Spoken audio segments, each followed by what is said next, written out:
Greetings to you all. I, Archana Kumari, Assistant Professor English, Marwari College Ranchi. Today I shall be taking class of AECC English of all the branches.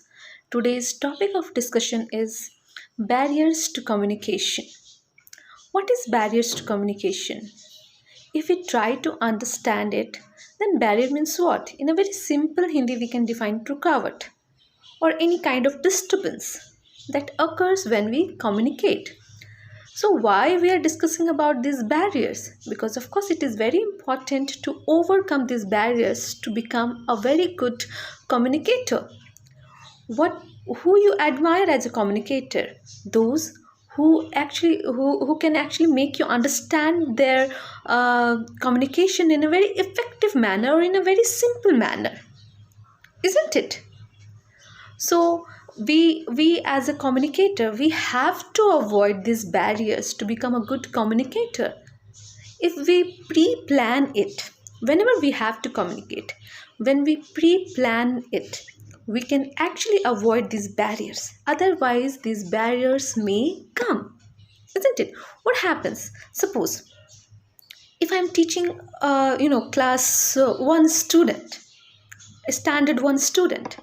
Okay, and if I start talking like I'm teaching a graduate student, what happens? Class 1 student will not understand. Though I'm right there, completely right. My facts are right, but my students are not getting me. So this is what? This is barrier. And I have as a communicator, this is my responsibility to avoid these barriers. Isn't it? So we need to understand these barriers so that we cannot make these mistakes again. So how these barriers come and what are these barriers that actually comes between two communicators, and how you can avoid it? First of all, we need to understand these barriers. What are these barriers? Sometimes these barriers are physical, isn't it? Sometimes these barriers are psychological, and sometimes these barriers are physiological. Okay, so first of all, the physical barrier, like of course noise or any kind of transmission problem, this comes under physical barrier. What is physiological? Suppose if there is problem in your vocal cord, isn't it? Or your receiver is partially not able to hear you, that is comes of physiological. Or psychological, when your receiver is actually in a different mood actually, when he or she tries not to understand you. So I'm just trying to make this very simple, these all barriers. So like your first barrier may be the badly encoded message. Suppose if you have to deliver a speech and you have not planned it properly and you have not encoded it properly, what would happen? You won't make it's very understandable for others. So you have to make your message in such a manner that everyone can understand. It is your responsibility. It is not, you cannot say that no, I am not responsible for what others understands. No, you have to, as a communicator, if you really want to become a good communicator, you have to have this responsibility on you. You have to take this responsibility that I have to communicate in such a manner that other person can understand. So what you have to do, you have to encode your message in such a manner that other person can easily understand, isn't it? Now coming to the second barrier, disturbance in transmission channel. Suppose you are on telephonic conversation, or you are on virtual meeting, or if there is a transmission problem, of course you cannot do or you can avoid it, but you can actually pre-plan it. Of suppose if this happens, what I can take, what measures I can take. Okay, this kind of things happens, you cannot actually avoid it. This may occur anytime, but you have to plan for it as well. Now coming to next, that is poor retention. That most of us face this problem. We don't remember things, and that is why at a time we forget most important thing. So you have to calculate about this as well, that if that you should write it down. Whenever you suppose you're going to deliver a speech, you should write it down, isn't it? Now coming to unclarified assumption, what happens? Sometimes people actually assume on their own, isn't it? And we don't do anything to clear their assumption. As a one thing, you have to be very responsible about it. When you are a sender of a message, you should take this responsibility that others should understand your message correctly and what you want to make them understand. तो आप जैसा चाहते हैं वैसा ही वो understand करे, ये आपकी responsibility, it is not their responsibility, it is your responsibility to make other understands. Okay, this is makes you a good communicator. If you really want to advance this skill, if you want to achieve this skill, you have to understand it. Now coming to mistrust between sender and receiver. Of course, what happens sometimes, mistrust, when two people cannot trust on each other, then also communication barrier happens, isn't it? Suppose you're talking to your friend and there is some problem between you two. Then what happens? Whatever you would say, that person will suspect about it. Okay, no, he must be saying this wrong, he must be. So then also that time also communication barrier happens. But of course, I'm not here to talk about informal communication. I'm here to talk about formal communication. When you are at administrative position, when you are in the job market, isn't it? So then it becomes your responsibility to avoid this mistrust as well. Suppose you are a manager of some great brand like Levi's, like KFC, like you're a manager of, then it becomes your responsibility. If something wrong assumption have taken place about your brand, it is your responsibility to evade that misconception. You have to develop the trust, isn't it? The trust is the first thing about communication. You have to develop the trust. So mistrust between sender and receiver. Now coming to premature evaluation of the message.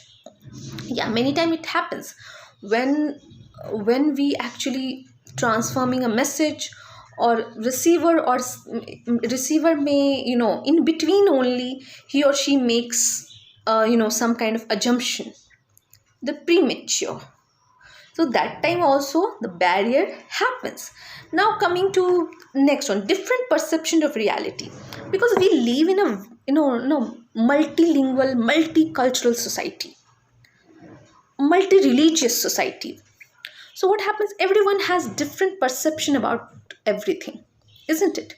So sometimes glass is half empty. For some it is half empty, and for some it is half full, isn't it? Like number 9. If you look at from other side, it appears 6, or from other side it appears 9. Both of you are correct. But what happens? This can lead to barrier. So this kind of barrier happens. Like especially when we live in a multicultural, multilingual, multi-religious country like India, or even if you talk about world.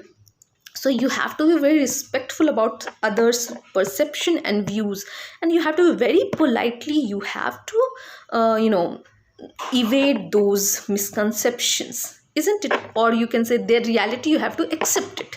Okay, what is right in your culture or your religion, it may be wrong in somebody's culture and religion.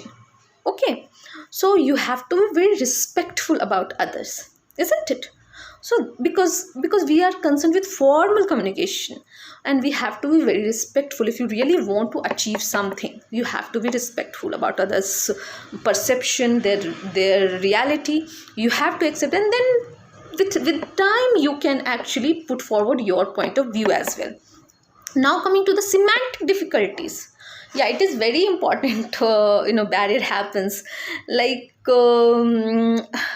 in English especially, or in Hindi, many times semantics means hota meaning.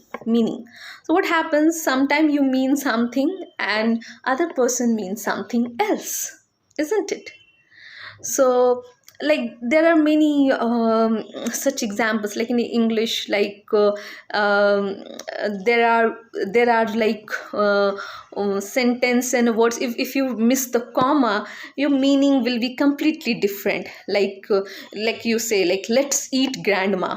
Okay, and if you don't put the comma, let's eat, after let's eat, and then you put the comma, then grandma, then of course it is right. Okay, let's eat grandma. But if you miss that comma, let's eat grandma, then what meaning you get? Chalo grandma ko khate hain, isn't it? So like in English, in written or in spoken as well, like you mean something, maybe some person, because like in English there are like there are so many homophones. Homophones means what? They're words that sounds very similar, but their meaning is completely different, isn't it? So you have to pre-plan it. There are many homophones, and their words, like their spelling is also same, the pronunciation is also same, but meaning is completely different. Like there's one word, there's one sentence, a soldier, at the desert, in the desert. So what does it mean? Desert, isn't it? The two desert, one desert is what? Sweet. The another desert is what? Marusthal or Registan, isn't it? There is like another example, um, um, like there are multiple such examples, like there are different words, like varied, variety, uh, calendar. There are, like, there are multiple of words you would find every day in English that has completely different meaning, but spelling would be same, or many times pronunciation is same, but spelling is different. So you have to pre-plan whenever you're going to deliver any speech. You have to pre-plan it, that it should not be misunderstood, or other person should not take the other meaning other than what you actually mean. So you have to plan it. Now coming to psychophysical factor, like sometimes when you're ill, when you're depressed, in those times what happens, you actually what happens when you're ill, your behavior become very irritating. You don't try to understand, or other person don't try to understand. So as a sender, you have to be very respectful about others, so physical or psychological health as well, isn't it? So that also comes as a barrier. Now coming to the selection of wrong variety of language. Yeah, this is very important. What kind of language you have to use whenever you talk, when you are at respectful position, you have to make it very clear that what actually you want to communicate. Then now coming to vagueness about the objective. Vagueness about means there's no clear objective. Like whenever we communicate, there should be an objective. Like now I'm communicating with you all students. What is my objective? To make you understand the barriers of communication. If it is not clear in my mind, then of course it would not be clear in your mind as well. So your objective should always be clear. Now coming to misinterpretation of message. It happens most of the times. And you have to understand, human beings are made up like that only, isn't it? Now coming to inattention by the receiver. Yeah, of course, your receiver may be not attentive. That time also, as a teacher, I have faced it multiple times that my students are not attentive, but it is my responsibility to make them attentive. And as a communicator, it is also your responsibility to make them attentive. Now coming to lack of planning. Of course, if you don't plan before, especially in formal communication, you can't do it. You have to plan it. Now coming to implied meaning. Sometimes what happens, we imply meaning. what actually sender is not meaning, but receiver can imply meaning. Oh, he does mean what, उसने इस tone में कहा, इस भाषा में कहा, तो इसका मतलब ये हो सकता है. तो you have to be ready for all these things whenever you have to make communication. You have to aware about barriers of communication. So it is all for today. I hope it is clear to you all. Thank you.